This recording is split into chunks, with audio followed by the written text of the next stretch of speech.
We saved a fair bit of money during the upswing in copper prices in the last 5 years, so that now the crisis catches us in our best fiscal and financial position ever.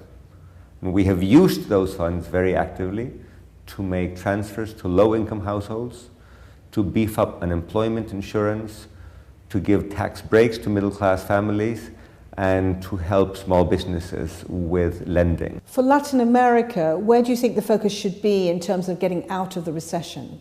While we fight the crisis, we also have to be mindful of long-term investments in infrastructure. And in Chile, we're spending a great deal to improve our roads, our ports, our airports. In education, where we have also made some reforms in Chile, but of course, that is not a process that comes to an end overnight. And in technology adoption.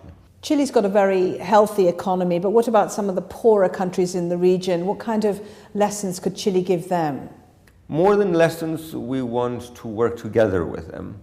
And one of the subjects that we are discussing very actively at this meeting of finance ministers of the Americas in Chile is how much of a financing gap will the countries in Latin America have, and how do we plug that?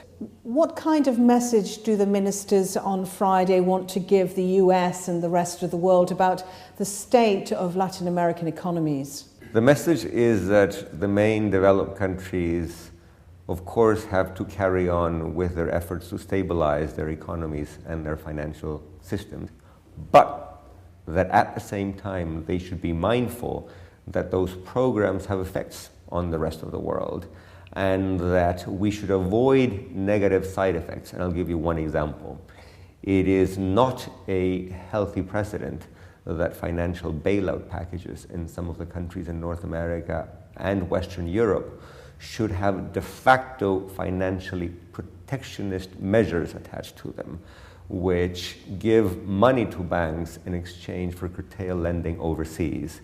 That is not a good policy for the emerging world, but that is not a good policy for the developed nations either, because after all, in the years to come, the emerging world, and not only Asia, will be a big buyer of goods and a big locomotive for world growth.